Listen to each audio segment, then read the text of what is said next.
Hi. Hi. Thank you for having me in your classroom today. I really enjoyed watching your lesson. How did you think it went? I think it went well, besides the fact that the scissors and the glue, we needed to make sure they were on hand. Okay, that's fair, but don't be too hard on yourself because it's not your classroom. Yeah. And so that's a dynamic with sharing space with another teacher that, there's a workaround that is there, but yeah, that's one minor factor. Mhm. Aside from that, what are your thoughts on it? I think it was good. The students were engaged.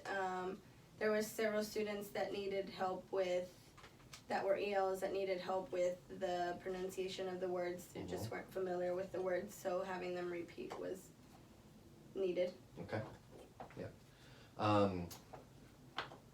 Looking at your learning goals, so prior to the lesson, you identified that your student objectives, the learning objectives for the students were that you wanted them to be able to identify recyclable materials, was one of them.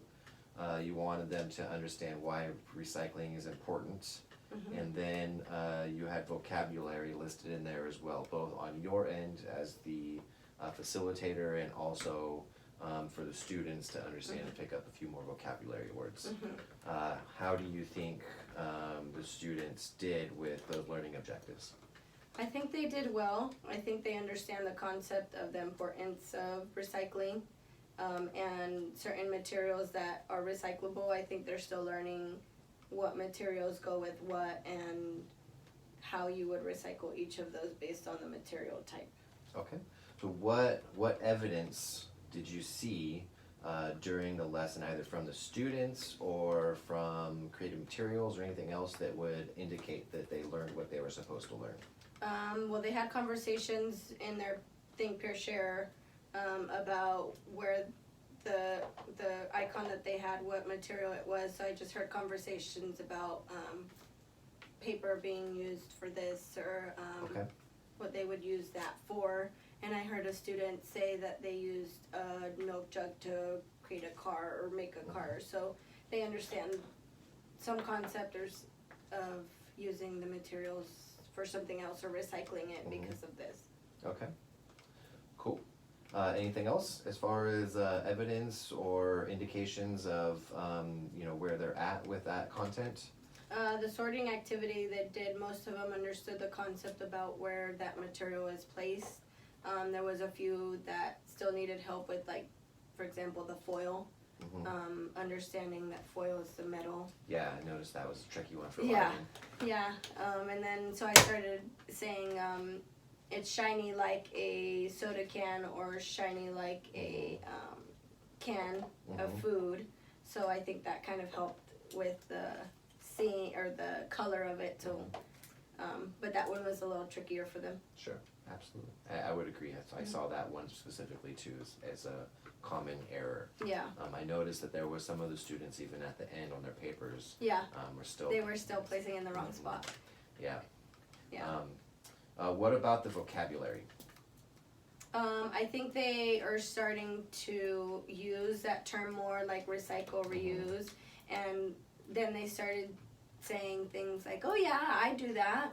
I put it in here. Or I've donated my toys to my cousin or my clothes or whatever."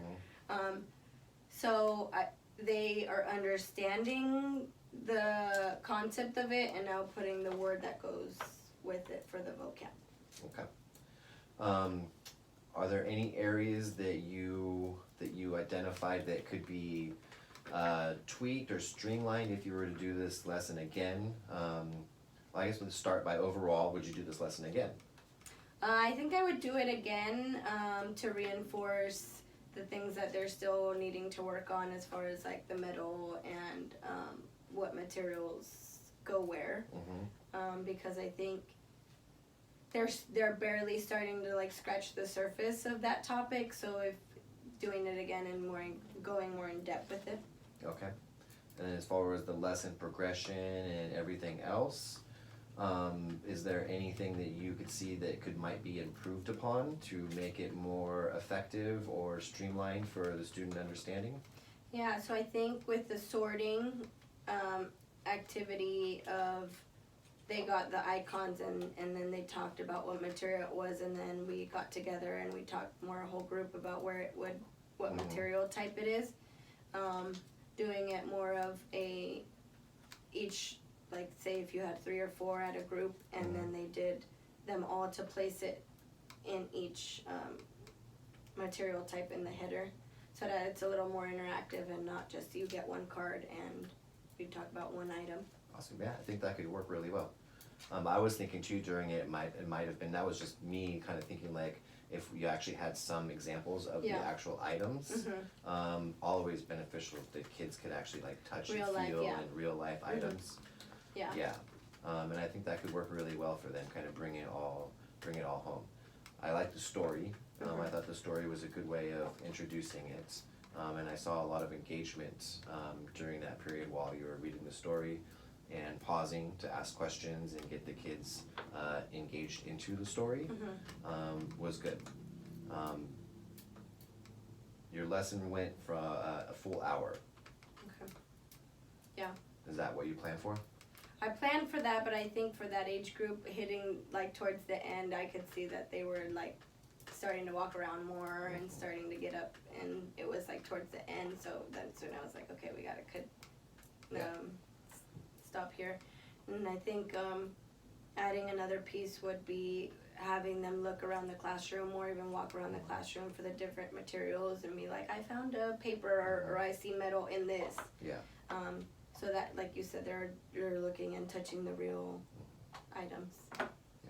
With the vocabulary, what are some of the strategies that you use specifically to pull that vocabulary out?